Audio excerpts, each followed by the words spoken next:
Welcome to Seller Sessions. I am your host, Sharon Evan, and today I have with me Refael Elbaz, the CEO of Unicargo. Hey, Refael. Hey guys, hey Sharon, our beautiful host. How are you today? I'm good. How are you doing with all the craziness in the world right now? I'm good. Going crazy as I've been in the past year, I guess. Going crazy, tired, but we said we won't bitch, we won't complain. We did say you were complaining earlier, and I said you don't complain. We're all going through the same thing. Although I know how hard it is for you, but it is hard You for know all me. of I, us. I never complain. I I never know. complain. But yeah, it's hectic. It's been a hectic year, and it's going to be hectic for at least a couple of months ahead. So we gotta get used to it. Before we get into the subject today, which is an update on the logistics world and the shipping world right now, and I like to do these updates once in a while. I had you and Kian on a couple of weeks ago. It wasn't a couple of weeks ago. It was before Chinese New Year. And one of the questions that we were asked during that live was, do we think things are going to get better? And you said, we just don't know. Maybe, that was before one of the biggest ships in the world, blocked the entire Suez Canal. Yeah, but anyway, one of the main trade lanes in the world basically was blocked for almost a week, maybe more. So before we get into all the nitty gritty of updating everyone on all the shit going on in the logistics world, can you please give a quick introduction for the people who do not know you and your business? Yeah, right. So hey, I'm Refael. I'm the CEO of Unicargo. Basically, Unicargo is a company I founded back in 2015. And after many years in the freight forwarding industry, international trade, sourcing, compliance, etc., and basically I've seen that there is a very big void in the market. Again, it was 6 years ago, where there wasn't enough knowledge and companies helping e-commerce companies, entrepreneurs, sellers, moving their stuff like logistics. So there were a lot of problems, a lot of questions. There were very few shipping companies who knew how to deal with an Amazon shipment, shipping something into Amazon, or not even talking about foreign sellers who needed to import products to different countries like Canada and Europe and Australia and the States and Japan without having a legal entity, a company in that destination country to import for them. So we found out that pain, and we just started a company to deal with that pain, and we grew very nicely as the whole Amazon world. Today we are over 100 employees around the world. We are based in Israel. Our main headquarters are in Israel. We are 50 people here. We have our own office and company in China and in the States. And hopefully after COVID, we'll start doing, having our own boots on the ground in Europe and many other countries as well. Awesome. So I have been working with your company as a client for many, many years. I think it's like four years now. Yeah, that's how we met, and you and I today are also good friends. So if we have so much to cover. I have a whole bunch of notes here for people who keep wondering why I keep looking to the right. We also have a lot of people watching us live right now. You're probably one of the most popular people I've brought in, Refael. So no pressure. Let's start off with the update of the impact, I hope I'm pronouncing it correctly, the Suez Canal. Suez Canal. The impact that the blockage of the ship that was stuck there for a week, what impact that has had today on shipping, which I believe, from my knowledge, is also going to have a major impact for months to come. What impact has that had currently on the shipping and logistics world?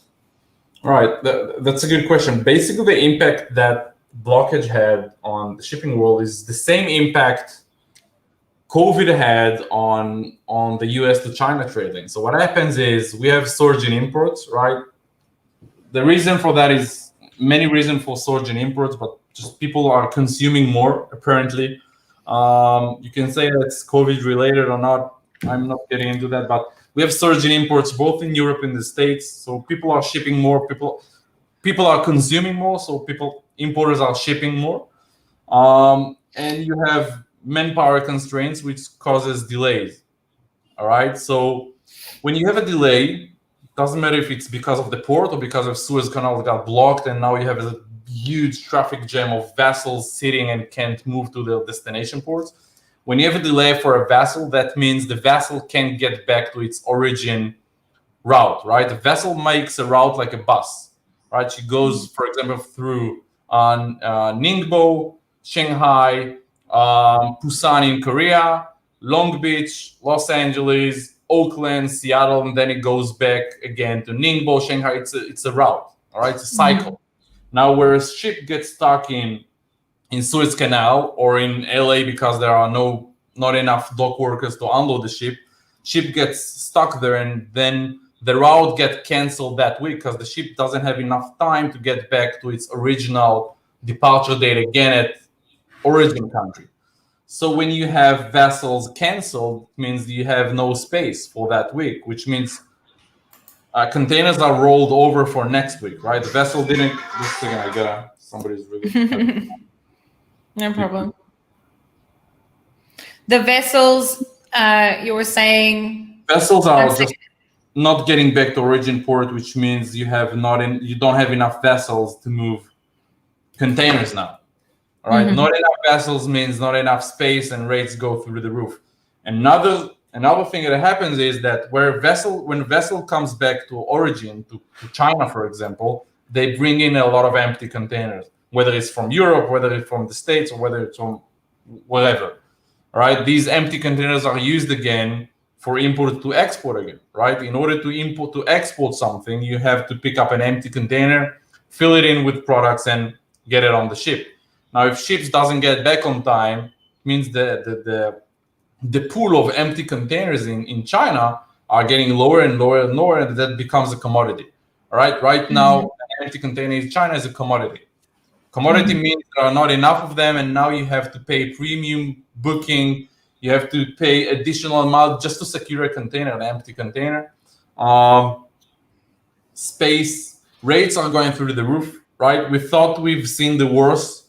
We thought we've seen the worst of like world's end back in Q4 last year, but again this month, April and from mid-March things got hectic again. So Suez Canal just adding up on all on everything, all the delays. So yeah, that's the big picture. All right. The main thing is that the US is not getting back to normal operational capacity as it should. As of last Friday, we know that there was 25 vessels sitting outside LA port, just waiting to get berthed, just waiting to get into the port so they can get unloaded. Now think about this vessel in LA. It's not only affecting if you're into California. LA is the biggest entry port to the States, yeah? So once you have a container going, let's say you have a shipment going to Dallas, you have a shipment going to Chicago, to Kansas, all these inland ports, right? These are containers moved from LA port through rail to these ports. And now, let's say you need to move a product to Chicago. Now you have about 2 weeks delay in LA port, then you have another 10 days delay just to get on a rail. Right, because rails are also became a very big problem. Same thing with ports: less manpower, surge in imports, more demand, less supply. So now you have 2 weeks delay in LA port, then another 10 days delay to get into Chicago or to Dallas. So you're looking at around almost a month of delay. That's like double your transit time. And so we've now hold on. So what we're talking about now has nothing to do with the Suez Canal, though. This is just in general, right? Or is this also part of the impact from the Suez Canal? that's one of the impacts of Suez Canal. Again, Suez Canal, you have a ship sit there, block the whole canal. So basically, again, Suez Canal is the entry gate to Europe. All right, from China to Europe, you gotta go through Suez Canal, to Israel as well, by the way. From India to the States, all right, India's main entry port to the US are New York. All right, the fastest route from India to the States is through Suez Canal to New York. All right, Suez Canal, Gibraltar opening, and then New York. So you have these whole artery, like main trade lane stuck. Then you have a lot of ships waiting just waiting to that ship to move so they can move on with their journeys. And basically that delays the vessels to go to their origin ports. And again, it created two things. All right. These vessels, all these vessels that was stuck, that was because of that single ship that was stuck, you had now a lot of vessels stuck. So all of these vessels can get back on time to their origin countries, right? To start their route again. So all of these containers that needed to go from China, for example, now they gotta roll over for a week, and it creates what we call a blank sailing, where a shipping line say, hey, you know what? This week there is no booking. All booking are canceled. The ship didn't get back on time. Everybody wait for next week. Now, don't forget that on that week you have another containers coming in ready for export because people are exporting more. And then you have a big pile of container waiting to go out, and then again more delays. Don't forget we still have COVID in Europe, yeah. So weeks delay in because of Suez Canal, and then you have another delay destination port. Again, get the ship unloaded, get the trucking companies to pick up these containers. This takes time, more time because no manpower. So what we've seen in China, for example, is that there is just no space. No space at all. All right. This week we've seen GRI. GRI is a general rate increase where a shipping line can inform you about a GRI anytime anytime they want. This week we've seen $2,000, $3,000 GRI on a single container. So you get a rate, and all of a sudden shipping line say, hey, you know what? Sorry, there is no space for you. If you want a premium booking, you can go for a premium booking, or there is a GRI of $3,000. So rates are spiking through the roof now. All right, containers to New York are $7,000 to $9,000. So let's just say that this has now happened. There have been this general increase of however much, right? $3,000, let's just say, and you have a client who's already booked to ship, right? So, and then what happens with the quote that you've given this client? The reason I ask this is because you know that I deal with anyone that has anything, oh, why did this happen? Why did this happen? People come to me. I'm like a problem solver. And I think it's important for people to listen to your answer now, because many things are out of, our control. So out of the freight forwarder's control. And you can see all over Facebook, I've seen it, many posts of people that are just unhappy with the freight forwarder. Hey, the freight forwarder is not answering me on time. The timing is not right anymore. They raise their prices all of a sudden. No matter the shipping company, it's not the freight forwarder's fault. All right, that's what happens in the world. Shipping line can come up to you. Yeah, you booked. Yes, we gave you a validity date of 2 weeks or 3 weeks or a month. But hey, guess what? The vessel just canceled. There is no vessel. And now there is no space. And now there are people paying premium, top dollars, because they want to get their shit out. And they pay $3,000 more than you, so they get the space. It's not today, really. It's not even about the price. It's about whether you can get the space. Yeah. So some of the importers, some of the Amazon sellers that, again, I deal with, or any other freight forwarder company deal with, some of them, they are very strict on their timing because they really manage their supply chain. They have a big business, and not sailing that week means a very big impact on their business. All right. A week's delay can get you out of stock. And if you're selling thousands of units a day, that's a lot of money lost. A lot of money lost. So they'll pay $3,000. They'll pay $3,000, $4,000, $5,000. And not only Amazon sellers, everybody, every retailer, everybody who sells goods. If you sell a lot of volumes, not moving your product for a week or delaying a week or 2 weeks, it's critical damage. So people paying, and shipping lines know that. Also, shipping line has a contract, all right? Let's say you are an importer, Sharon, that you move, I don't know, 100 containers a month, all right? Don't be surprised, there are a lot of Amazon sellers shipping 100 containers a month, a lot. And when you ship 100 containers a month, what we do is what we call a name account, all right? NAC contract. We go to the shipping line and say, hey, here is the exporter, that's the China supplier, here is the importer. We want a special contract for that business. And they give you a name account based on the exporter and the importer for 3 months, and that's a fixed price. That's the price for 3 months. And now what we've seen, contracts are being canceled, right? Contracts where people pay top dollar for, they are just being canceled. So shipping is that legal? Yeah. Is that legal?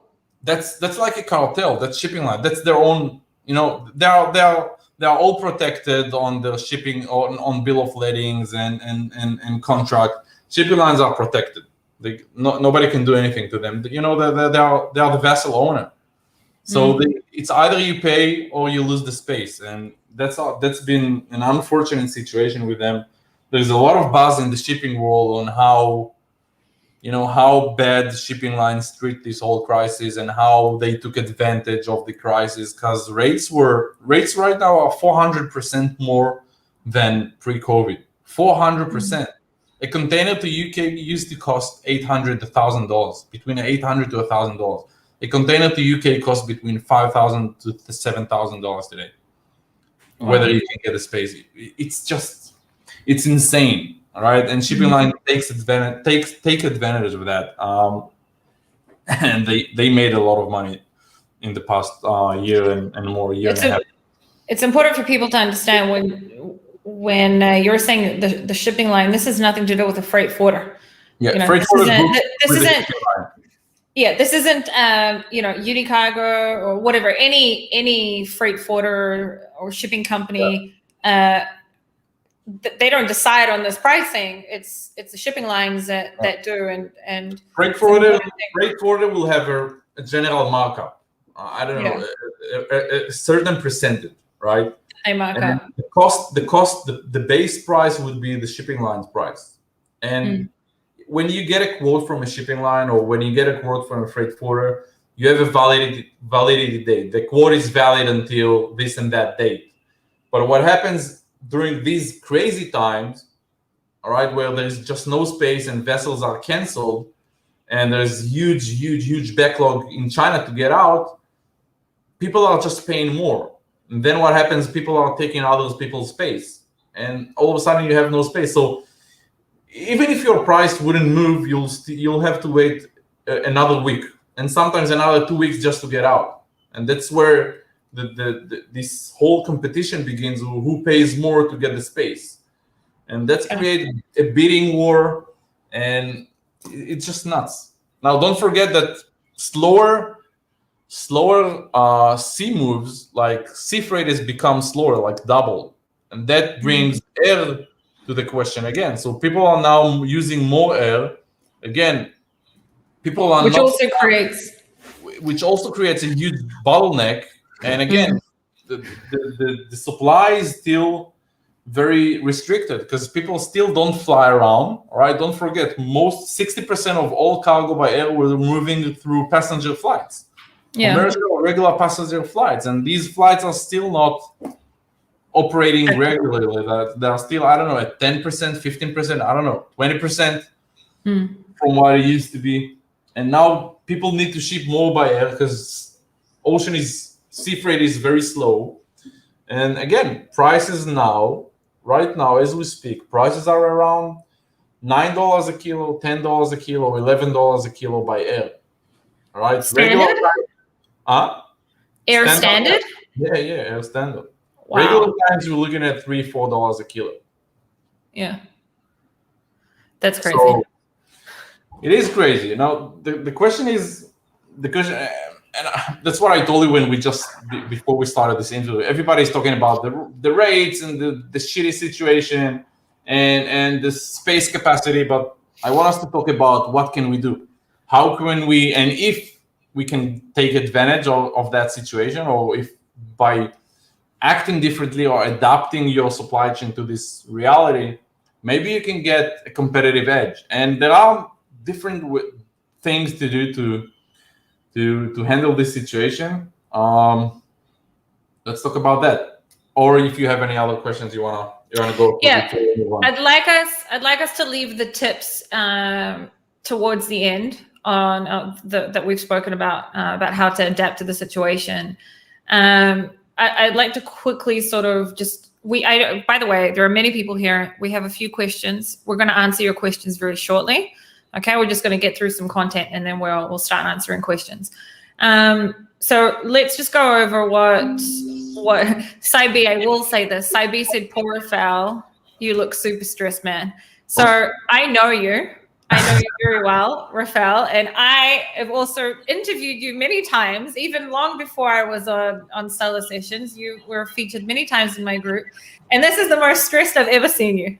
Really? I look stressed? Yeah, the people on the podcast listening to us on the podcast can't see you, but you look like you haven't slept. You look like so stressed. And the thing is, because you and I speak regularly, I already know how stressed you are. So Saibi, good on you for noticing it. But it's part of being a CEO of a huge a shipping company during COVID. Yeah, during COVID. That's what you get. So, Don't go opening a shipping company. Not now.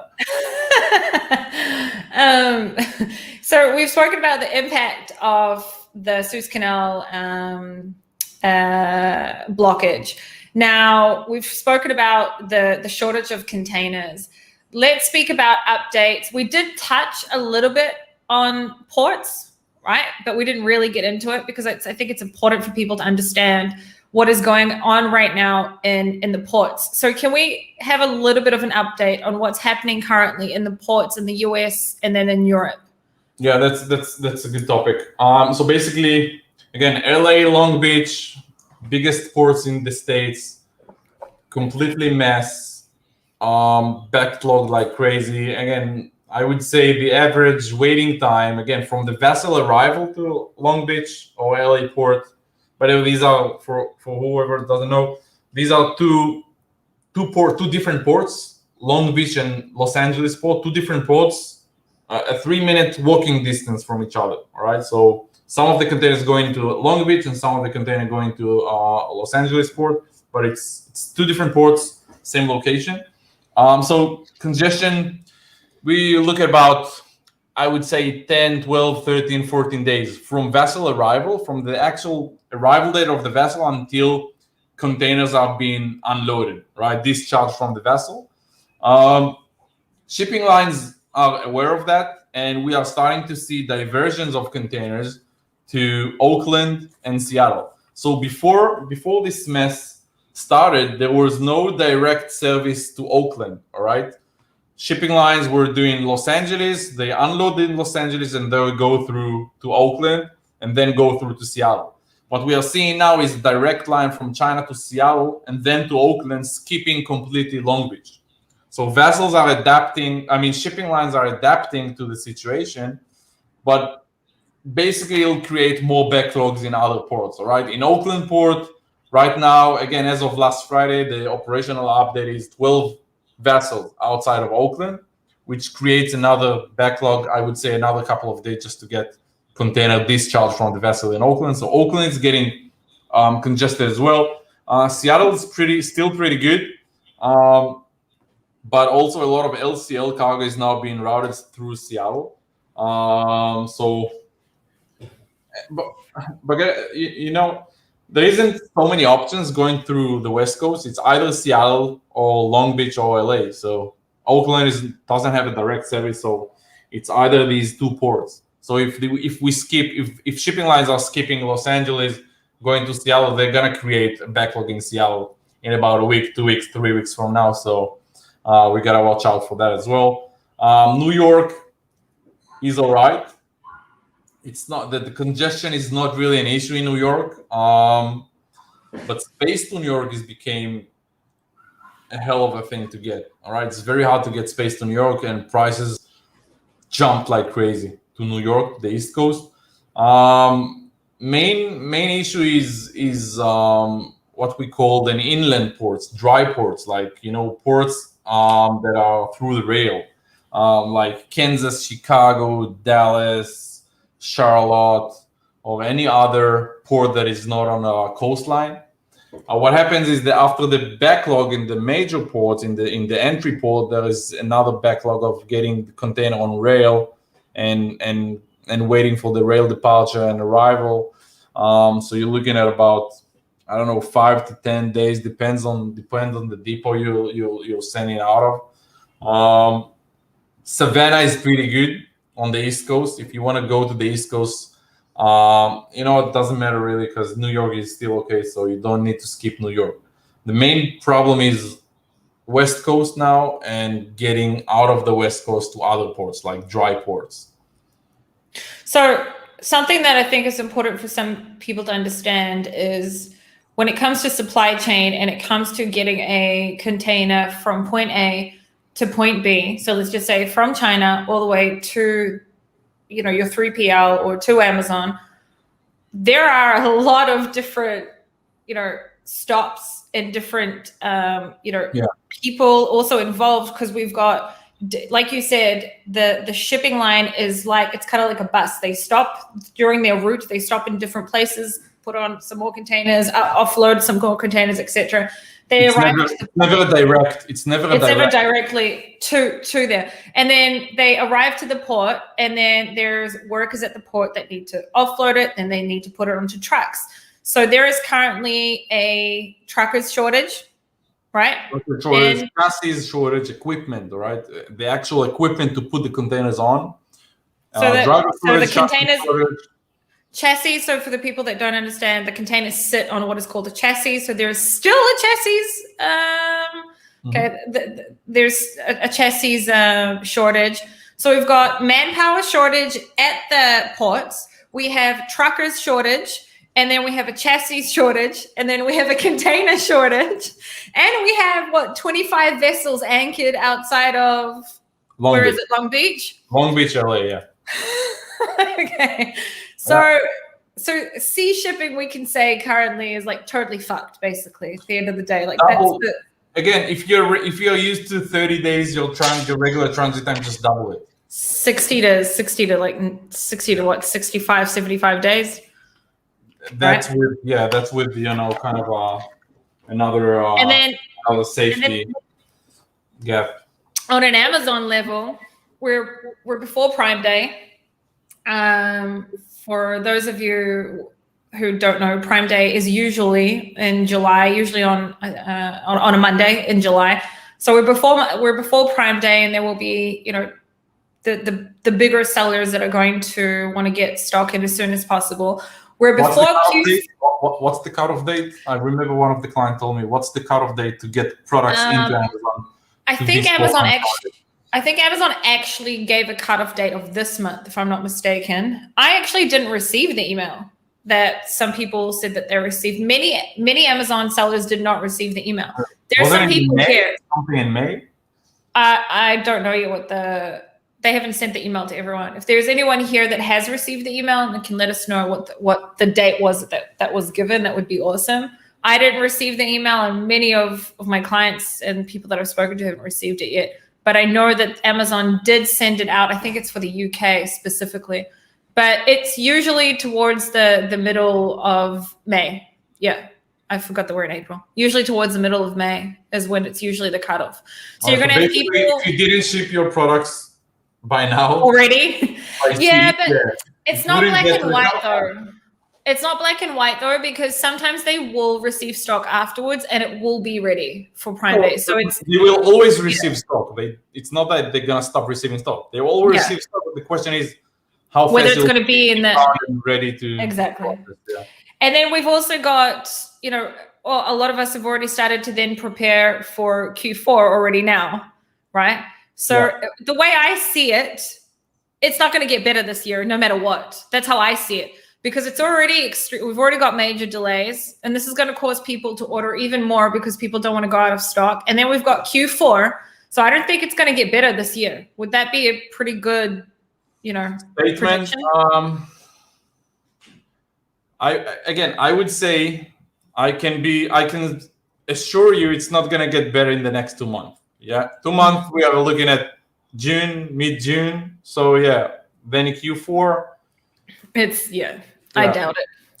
I'm just keeping it real. I mean, if we try and, from what I'm hearing I already knew it was bad, but from this podcast, I've understood it's a lot worse. We haven't even talked about 3PLs yet, but we'll get into that soon. I just want to answer some people's questions. We've got so many people here.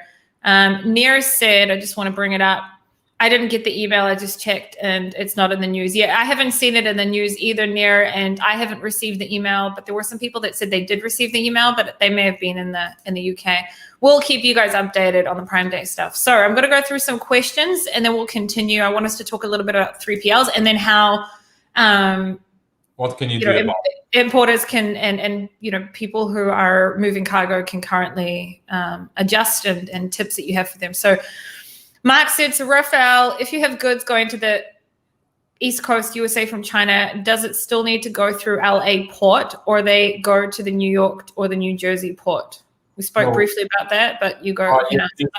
East Coast cargo, like from ports of Houston, right? From Houston, from south, Houston, Savannah, and up north to Norfolk, New York. These are all going through Panama Canal, so they won't go through LA. They'll just go through the Panama Canal, and they'll do the whole circle, the whole round, and then they go directly to New York.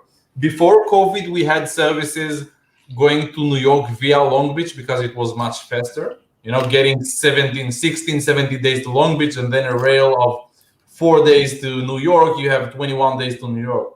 All right, that was before COVID. Oh, I forgot to mention, most of the shipping lines just canceling the IPI services. Canceling the IPI services mean they're inbounds from Long Beach and then rail. They're just canceling that service because transit time is ridiculous. So before COVID, we had an IPI service from Long Beach to New York, New Jersey by rail, by land, but it doesn't work anymore. Shipping line just canceled it because it just takes longer than the regular transit time by sea to New York. So sea to New York, we're looking at about 35 days now. But yeah, the question is, it'll skip New York. It'll skip Los Angeles. It'll go all water from China to New York. All right. And then Catherine said, what is your best guess for how long it will take for things to go back to normal? We just spoke about that. I don't have a guess. I thought, back in November, we guessed by May 2021, things will get back to normal. And guess what? We are in the same loop. So I don't want to guess anymore. I don't know. Yeah, you and Ken were on, like I said, a couple of weeks ago, and we all said, it'll probably start getting better after Chinese New Year, and then So yeah, we just need to stop guessing. And that's why we're going to talk about how we can all just adjust. Saibi said, oops, hold on, I missed Saibi's question. Saibi said, good afternoon for UK. We're feeling this shit, and now it's not the Fort, and no, it's not the Forder's fault. What about air freight? That is back to pre-COVID rates, worth looking at. So we spoke about that, right? That the air, because crazy high. So because sea shipping is so messed up basically right now, and there's so many issues in so many different areas, right? People are turning to air freight, to air shipping, because air freight was very good again. I would say last month and in January, rates were pretty good, pretty solid. It was okay until the canal issue, wasn't it? Oh, there was a very big, again, this is for US, there was a very big Apple move. And when Apple moves products from China, they just clogs, they take all the capacity, and then they just make the rate go. It's not them, it's just they take all the capacity, they take all the space, and then there is no space, and it means rates go through the roof. But yeah, US was crazy high. Hopefully it'll get back to normal pretty soon. But it's a bit better than Q4 last year. But the big problems are sea. Big problems are still the sea shipping. Well, I mean, if standard air freight right now is around, what did you say, $7 or $8? Yeah, that's the US. That's the US. I don't remember UK by heart. Yeah, he said to the UK. Yeah, he said UK. All right. Daniel said air is USD $9. What about C? Just an estimated number per kilo, please. Yeah, per kilo. We see now there's a huge confusion in the sellers world about how you price sea. Sea shipping is a price per container or a price per CBM, never per kg. Where you have a shipment go through sea shipping and then combined with UPS or FedEx ground, then it's been calculated to be priced by the kg. But again, by volume weight, not normal. It's by volume weight, right? Not really, but let's say, yeah, I don't want to overcomplicate things. Let's say yes, but the thing is, if you have 100 kilos, they'll cost you $5 a kilo. But if you have 2,000 kilos, it'll probably cost you less than $1. So the question is, how many goods you move? Again, if you move 5,000 kilos, it'll cost you 50 cents a kilo. So it's really a question on what is the weight of the product and what's the volume of it. So it's really a case by case thing. It wouldn't be smart to just throw out a number. It's impossible to give a price on sea shipping because it's very dependent. Without knowing what we move as far as the volume and also where you're moving it to. Yeah. Okay. Saibi said, sorry, I brought that same comment up, that he sees it, he feels your stress. Daniel said, who is responsible to inform correct HS code? Manufacturer. I'd love to answer this one. I would love to answer this one, but I'll let you answer it. No, manufacturer or freight forwarders. Can Unicargo assure that the correct HTS code is being used? Go for it. Right. This is a very good question and a critical question to everybody. And I've seen a lot of posts on Facebook about that. Here's the thing. The only responsible party for its HS code is the importer of record. The importer of record, who's the guy who's responsible for the HS code, for properly classifying his goods, for answering questions to customs, and the importer of record is liable for fines, penalties, and everything. Only the importer of record, not the freight forwarder, not the customs broker, and definitely not the manufacturer. Now, what you should do is, before you move a new product, or if you don't know your product's HS code, you got to talk to your freight forwarder. That's why you hire a freight forwarder. All right, the freight forwarder is your partner, and you go to the freight forwarder. Hey, here is the product. What is my HS code? What is the duty percentage? And that's how it should be done. The freight forwarder should inform you based on your inquiry.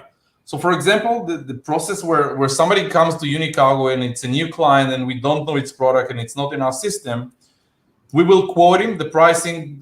The sales pricing team will give him rates. They don't even talk to him about duties. They don't care. They talk about freight cost.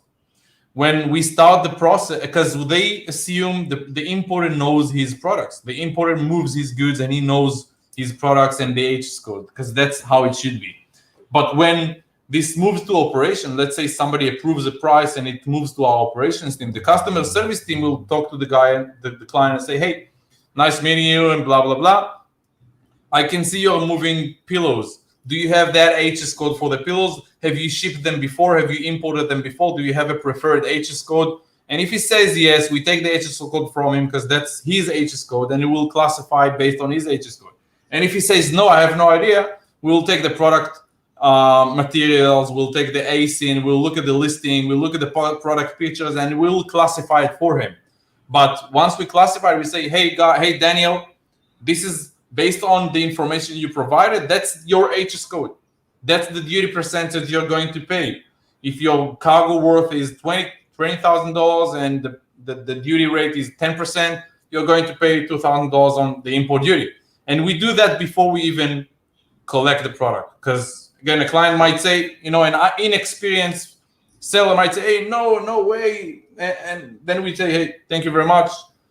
You go do whatever you want with it, because this is the classification customs wants you to classify your product. So the sole responsible for classifying the goods and assuring that the correct HS code is the importer. But the importer can do it by himself, right? Nobody can classify by himself if he's not from, it doesn't have a shipping experience. So that's why you use a freight forwarder. That's the freight forwarder's role, is to help you finding the right HS code and classifying the products. And if you have a question, answer that question. Now, if you have your supplier ship those products for you, you're probably using DDP, and that's becomes the supplier problem, right? And if the supplier is sending your products and you're using DDU, which means you'll have to answer customs, and you don't have and that's where people get frustrated, and that's where people get into problem. When you ship DDU from supplier, you don't have a freight forwarder, and now you have to answer questions to US customs, and that's not a good position to be in. Yeah, but if the suppliers are, because I preach to not use Chinese freight forwarders for many reasons from my own experience. But anyway, if the suppliers who in China use Chinese freight forwarders have put in the wrong HS code, because a lot of the times that's what they do. You're actually selling a bag, but they say you're selling a hat, so you don't have to pay 48% tariffs, and then there's a random inspection, and then customs. You're screwed. You're screwed. So yes. So at the end of the day, you are responsible to make sure that the right HS code is being used. You don't just count on your supplier if you're using the MDDP. You go in and you make sure what HS code they're using, because everything is fine. I always say this: everything is fine until it's not. And that's when you need to make sure that you're using, people who are, who this is what they do. And this is why I'm so against, suppliers doing this. But all right, we've got so many questions and so much to get through. I feel like we answered that question, or we can move on. One last suggestion about that. Here's a quick tip on how you can check if things are being done illegally on your behalf. When you work with a supplier to ship your products, because again, if you're a new seller, I know it's very easy to do that, and we can't stop that phenomenon. So when you go to have a supplier ship your products, or any other freight forwarder to ship your products under DDP, if somebody doesn't ask you what is your cargo value, all right, they can't calculate your duties. And you'll notice that a lot of freight forwarders will give you a DDP price without knowing your cargo value, and that's impossible. Which means they'll use a fraudulent HS code, a different HS code, so they can evade import duties, and that's a big no-no. But it's a big no-no. It's highly illegal, but you know what? 70% of sellers do it. It's not just that 70% of sellers do it. Many sellers also use Chinese freight forwarders, and this is a well-known thing they do. I'm speaking from experience. Yeah. So it's something. Yeah, we should be careful what we say about this. But anyway, that was a great tip. Let's move on to the next. We're okay with that? All right. Facebook user, I can't see what your name is because for some reason. So can you clarify if shipping by sea is similarly affect from the UK to the East Coast of the US time and cost wise? No, it's not similarly affected. Exports from US and exports from Europe have been really low always compared to exports from the East, from China, from Vietnam, from Thailand. So there are always space on these trade lanes. All right, exports from the US, the US and Europe really want these exports because vessels are going out empty. They're coming in full, vessels and aircrafts. They're coming in full from the East, right, and they go out back empty. So they really need these goods. So no, it's not being severely affected as Asia, not East, Asia to US and Europe. Saibi said, I have just bought some welding equipment and sheet steel. I'm going into container making. It sounds like that's what people should be doing right now. Going into it's good industry to get into. That's what Nira said earlier. Helen said yes, so like about 2 to 3 weeks extra on lead time to be safe. Helen, it depends if you move air or sea and what's the destination. If you're going by sea to Chicago, you should add 30 days and 35 days. I can say that I had an Air Express shipment when was that? Last week, the week before, through you guys. You got okay. Anyway, it was like either last week or the week before, and usually Air Express is like 3 days and it's at Amazon. It took like 6 or 7 days to get to get it in, and I'm not complaining or anything. I'm just saying. I was sending emails to What happens in China with Express is that because air freight is again very high, everybody moves through Express, and Express company now have a bottleneck where they limit accounts. So for example, we have an account, we ship 150 tons a month, and all of a sudden they'll say, no, you know what, you can only ship 1,000 kilo per day. So from 150 ton now we go down to 30 tons, and just it takes more time to pick up. So we have restrictions on AliExpress as well now. Everybody does. I was saying that because I feel like even air, you need to add some lead time to air as well, not just to sea. So Saibi asked a question which actually will lead us into our next topic. We've got about 10 minutes left, and I want us to talk quickly about 3PLs and then for you to start popping out some tips. So Saibi said, on top of shipping, there is no warehouse space in China. Factories are completely full of complete products. They physically have no space to manufacture. Lead times are now double or triple. Very cheap. Again, if the products are not being exported, there are no empty containers. Suppliers are getting stuck with the products they manufacture at their facilities. And then he said you must be ordering your Q4 inventory now, which I totally agree with. Very, very good tip there, Saibi. So let's allow also this regarding the 3PLs to lead us into talking a little bit about what's currently happening with third-party warehouses in both America and China. Yeah. Currently. All right.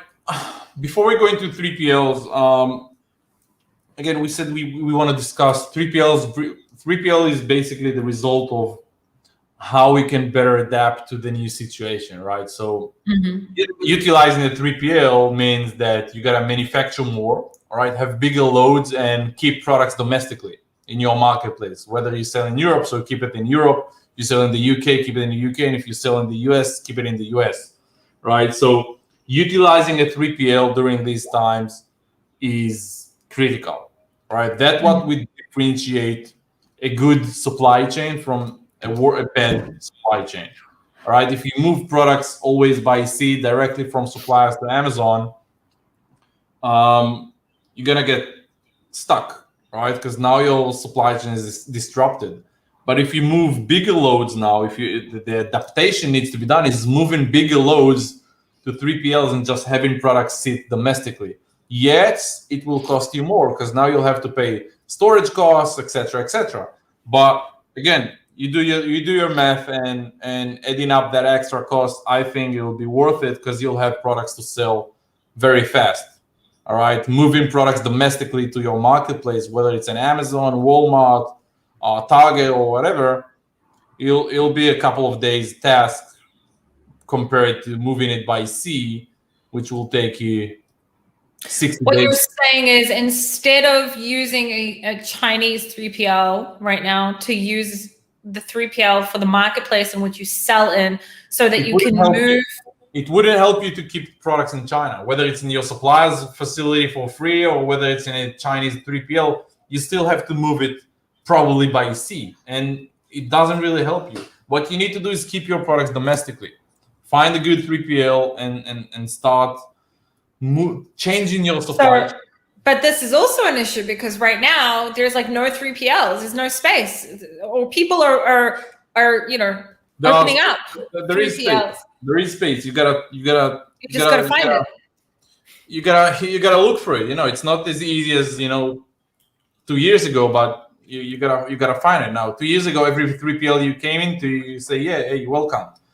Today, a lot of 3PLs don't get new clients. We don't take new clients in as well, by the way, because many places apart from just you do not take in currently new clients. By the way, we don't take new clients because of space. We have space. We don't take new clients because we also need to adapt to the new situation of people sending smaller batches to Amazon, right? 2 years ago, we had a container load coming in and sellers were moving 10 pallets, 15 pallets to Amazon. Now with restrictions, instead of moving big loads to Amazon, now you have all these mini orders. Now little orders has to move two fucking cartons, 3 cartons on an order.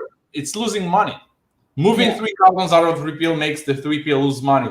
Just the correspondence, getting an email about moving 3 products, printing labels, having someone go to move 3 products and then charge your client, I don't know, $5, $10, it's losing money. Now you have millions of these smaller orders, and the 3PL business is also changing. So there is space, but there is adaptation, business adaptation to do, better systems to build, to adapt, even us as a shipping company, to adapt to the new market requirements. So that's our reason not to accept new clients, just service our bigger accounts. But hopefully we're going to open it pretty soon again. But yeah, there is space. Space is there. Just you need to find it. Now, I want to talk about where do you find it? Because now with ports being congested, you know, if you have a 3PL in Chicago, you're going to be in a problem. If you manufacture in China and your 3PL is in Chicago, you're going to have a problem.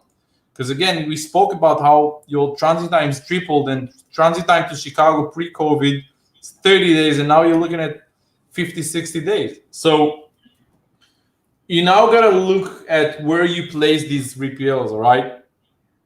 Seattle would be a very good option today. New York is a good option. Savannah is a very good option, all right? Because where New York gets congested, Savannah is just below New York. So the vessel go through Savannah and only then New York. Again, I'm talking about cargo coming in from China and Asia. So where do you place your 3PL is a very, very important thing now.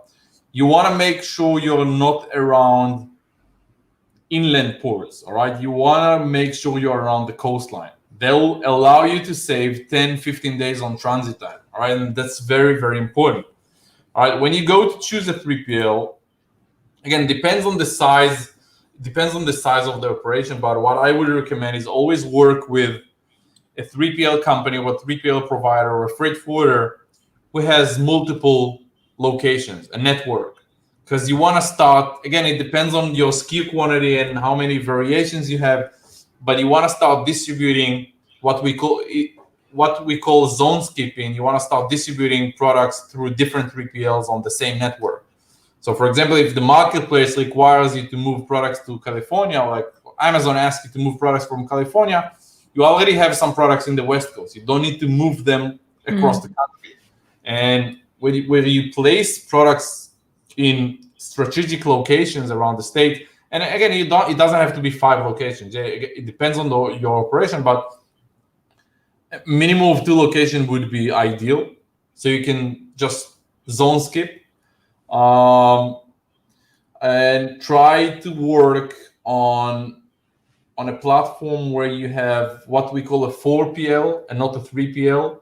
A 4PL means that you have one partner, like a control tower, who takes care of all of these warehouses. So you don't have to talk to different people wanting to move different products from different places, right? You have a 4PL, which means it's a one control tower or one person or one account manager to handle multiple locations for you.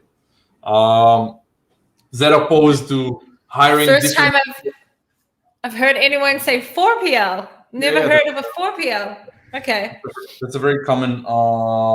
It's not a new thing, but people are more and more going to a 4PL.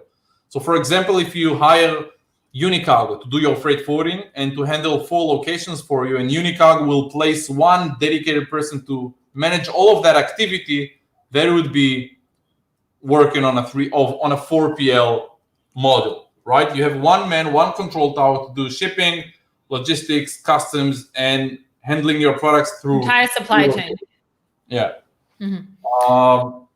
That's regarding 3PL. So regarding 3PLs, the main tip that I took from there is to strategically choose the location of your 3PL. And I would say that you spoke about the US specifically, but I would say that that's pretty relevant for any country.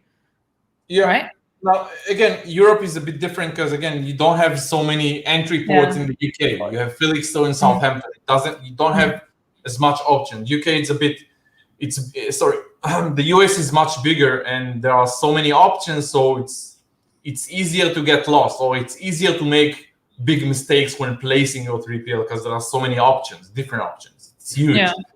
UK is a bit smaller, so it's different, right? Now with Brexit, you gotta place a 3PL in the UK, and if you can, or if you have enough products, you want to place another 3PL in Europe. Now in Europe, other than UK, that's another conversation. Where do you place it? Do you place it in Holland? Do you place it in Germany? Or do you place it in Slovenia? You know, Slovenia, nobody knows about Slovenia, but Slovenia is very, very interesting. Slovenia, transit time to Slovenia would be about 7 days earlier, and sometimes 10 days earlier than, Germany. All right. And then moving products from Slovenia. Slovenia is part of the European Union, by the way. Moving products on inland, like within trucks from Slovenia to Germany will take less than a day. So you can save like 10 days of transit time by sea if you strategically place it in Slovenia. This is why I think that it's so important to have a freight forwarder, to have a relationship with the shipping company. This is why I tell people all the freaking time that are thinking of using their supplier. Your supplier is not going to go into the depths of what you're explaining, right? A lot of times you'll come and say to a client, look, it may be smarter or quicker for you to get your products if you were to do this and this and this, right? Mm-hmm. So when you ship with your supplier, you lose that. You don't have a freight forwarder because you have contact with your supplier, and your supplier hires a freight forwarder for you, but you are not the freight forwarder client. The freight forwarder doesn't even know you, and he'll not even talk to you. You're not his client. The supplier is his client now. Yeah. Okay, so we're towards the end. Let's talk about how people. It's okay if we go a little bit over time. It's not a big deal. Look at Saibi comment on Brexit. Yeah, I know. We've got more comments here, and we'll let's answer some comments, and then we'll give out some tips. Let me just see what was the last thing that we is much more expensive to go to New York. We spoke about that. Okay, so Daniel asked, can Unicargo help me? Can Unicargo help me also define what are the necessary certificates to sell my product in the USA based on past experience from other clients, etc.? And Sharon, any tip for a lost but motivated newbie? So I'll answer the first part. You'll answer the second part. I had a show last week with Frederick from Compliance Gate, and Daniel, I would really encourage you to listen to last week's podcast, my podcast on seller sessions last week, I have to listen to it as well. About compliance, and I will let you answer your part of that question, Refael. All right. So basically, the answer to your question is yes, but depends how complicated your product is. Again, if it's a toy, if it's a children product, we've been doing that for many years, and we have articles and we have blog posts, and we can really guide you throughout the right. If it's a class 1 medical device, we can help you with. But I don't know if you want to import a CT hospital device. No, we will send you to guys like Frederick or companies who that's their main business, working with compliance, like building compliance for importers. General stuff, easy stuff. Most of the products is easy, and the freight forwarding company can help you with. There is a small portion of products that are much more complicated, and then we'll refer you to the right people to help you with it. For example, cosmetics, supplements, anything related to food, we'll guide you through and send you to the right people who deals with FDA compliance. But the question is, the answer is it depends on what product we're looking at. You guys also, though, focus on getting the certificates, etc., needed for getting past customs, right? You're not getting the product. No. What I'm saying is, what is important for me for Daniel to understand from his question, because it sounds like he's a newbie, so I want him to understand. A freight forwarder, well, not every freight forwarder, but you guys specifically, Unicargo, that I work with you guys, and you will not take risks if people don't have the right certifications in place. We won't take the shipment. But you won't take the shipment because you guys do things by the book, and so you should. But you care about the certifications or the correct labeling, etc., to get the product to pass customs. You don't make sure that they've got all the right compliance for every single state in America.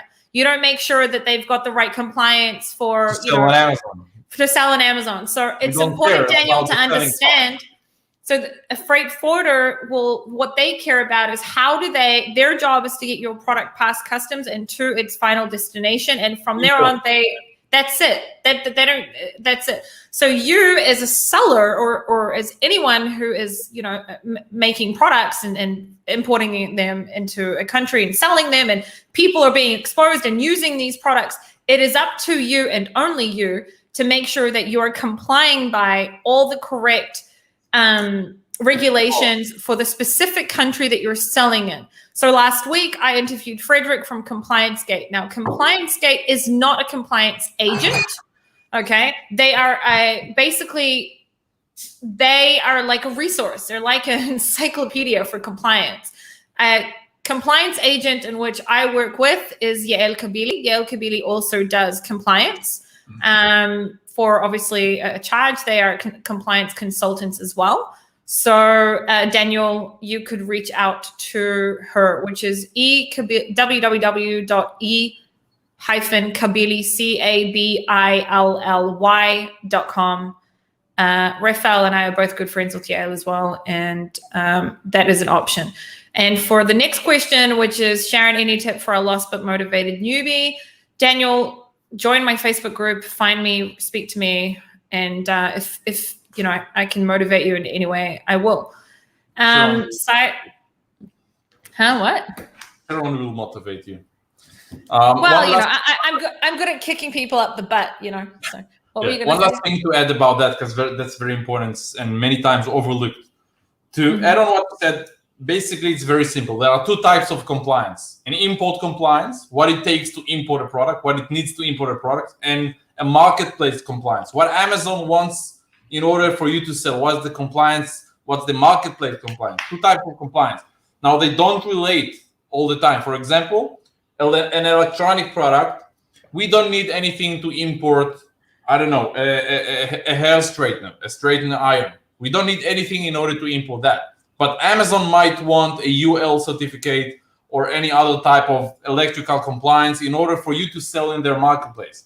So when you go to a freight forwarder and you say, hey, what do I need in order to ship my product? We will say nothing. We don't need nothing. Beyond, just to correct what you're saying, because it's true, but there's a little bit more to that. It's beyond just marketplace. There are laws and regulations for each country. And within America specifically, because you could have your own shop, you could have your own boutique store where you sell a product and you're responsible for the compliance, right? Amazon isn't there to tell you what certifications you need, or Walmart isn't there. You're responsible for it. So it's not just about the market. There's compliance for getting past customs, which is what I was trying to explain, which is what you guys care about. And then there's a compliance level of making sure that you have the right certifications, the right tests, anything that is the right labeling on your packaging, the right marks on your products, and also the right labeling on your products.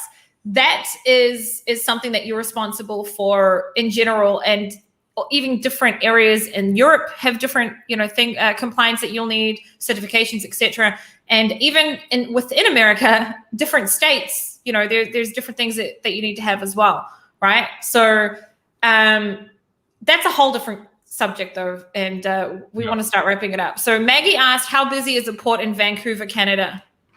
Refael. Vancouver. It's all right. Not as bad as Long Beach and Los Angeles, for sure. We don't have any specific problems, both in Vancouver and in Toronto. So both sides are good. Daniel said, I'm a newbie seller with small orders, difficult time to start. And he wrote this when you were speaking about, 3PLs and dealing with smaller sellers. Daniel, it's all good. There are plenty of smaller sellers like you, and you just need to find your way. Saibi said, I have not used them, but heard very good things about iFulfillment. Andrea said, I'm from Slovenia and paying attention. Saibi said, do not fucking mention Brexit. Bunch of cunts.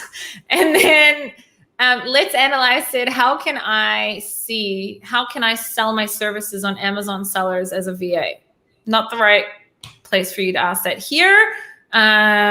So that's all our questions, Refael. What is the last tip that you would like to leave people when it comes to how to adjust to the current situation? We spoke about 3PLs. Another good tip that you can do is during crazy times like these, like peak of crazy times, you want to have, for example, if you're a US seller, sometimes you'll have a time difference gap, which means if you work US hours and you skip, how should I say it? You want to have someone working for you, like your employee or yourself, during your origin country time zone. So, for example, you're exporting from China. If you're manufacturing in China, during these times, things tend to change very, very fast. So, for example, you have a booking, and all of a sudden, rate is increased, and you have to approve it. If you don't approve it, you can miss a vessel. You can skip a vessel, or you can delay your products in a week, and sometimes 2 weeks. So you want to have, again, it depends on the size and your operations, and if you have employees or if it's only you, but you want to make sure you're available, especially during these times on China time zone. Again, if you ship from China, because things will change, and especially now, if you snooze, you lose. So, for example, if you don't accept a raise in price in time, all right, or if you wait a day, the space wouldn't be there. Somebody else will buy it, and then might get you rolled over in a week or 2 weeks. So you want to have a decision maker in your exporting country time zone. It's very, very important because things tend to change very, very fast, and action needs to be taken very, very fast in order not to delay your supply chain. All right. So it's very important now, and we see it almost every day. All right. Any other tip for Amazon sellers or e-commerce sellers in general moving cargo from one country to another country for how to adapt to the current situation? Or do you feel like we have covered most important things currently? I think we've covered the most important thing. But you know what? Don't forget that everybody is in the same situation, right? Every seller is in the same situation as you.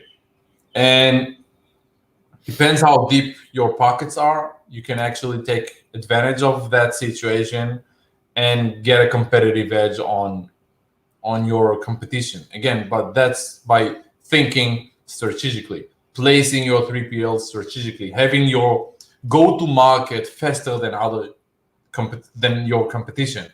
Right. So if you have your products domestically, and if you have bigger amounts of products domestically, strategically placed in the States, you have a better go-to-market than your competition. All right. The better go-to-market than your competition means you are there when they are not there. All right. When they go out of stock, you are there. When they don't have a reorder fast enough, you are there. So in every crisis, there are a lot of opportunities as well.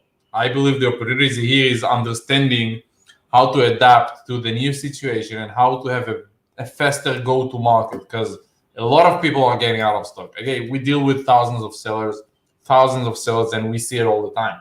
People just get orders delayed, whether it's by suppliers, whether it's because of shipping lines, whether because of ports. People are getting out of stock, and a lot. And if you can get a better or optimized go-to-market, you'll be in a better shape than your competition. So it's another cool thing to know that everybody's in the same situation. Don't feel bad. Everybody's having a hard time. It is what it is. We are entrepreneurs, and that's what we signed up for, So smile. Well, I'd love to say that back to you, Refael. Make sure you smile. You I'm are smiling in my smiling. heart. I'm smiling. It's 7 p.m. for us, right? Because Yeah. we're both in Israel, and I'm about to go into, mummy mode, and you're going to go home soon. You've got Daddy three mode. boys, three Yeah. three boys. Are they still under the age of 4, or is No, the big one is now four now 4? something, 4.5. Oh wow! My son turns 4 next month. Daniel said, Sharon, I just love your last video with King. King the King. So that's King Golzari. I can't wait to see you with Ken visiting the Canton Fair in person. I can't wait either. For now, we have the virtual Canton Fair, which is in a couple of weeks. Maggie said, thanks very much for the informative session. And Daniel said, many, many thanks, Refael and Sharon. Refael, my dear friend, thank you so much for coming on today and for giving us so many knowledge bombs. If Saibi said, hey, Refael, thank you for the goodness. Don't stress, dude. We're all in this shit together. Yeah. So, Saibi, we love seeing you here every single session. So thank you for being with us. And Refael, thank you again. And if anyone wants to reach out to you and get, talk to you, the most important, the most busiest person I know, apart from me, would be you. So you can post my name on Facebook, hit me on Facebook, or email me. My email is Refael@unicargo.com. Just like my name on the screen, Refael@unicargo.com. You can email me, Facebook me. I think that's enough these days. And your website for Unicargo is unicargo.com. And if they don't need, I'm gonna throw in here, because as a service provider, I do coaching. I always am understanding of other people. So I will say, if you don't actually need Refael, then you can email service@unicargo.com, and there will be other people that will be able to attend to you. Refael is the CEO at the end of the day. You'll probably get a faster response if you need a request or have a question, general question, or just need a rate or whatever. If you email service@unicargo.com, you'll get a much faster response than you email me, unless you are Sharon or unless it's me or got it. Thank you so much. If anyone wants to get in touch with me, you can also find me on Facebook, Sharon Evan, and you should also check out my YouTube channel, which is Sharon Evan as well.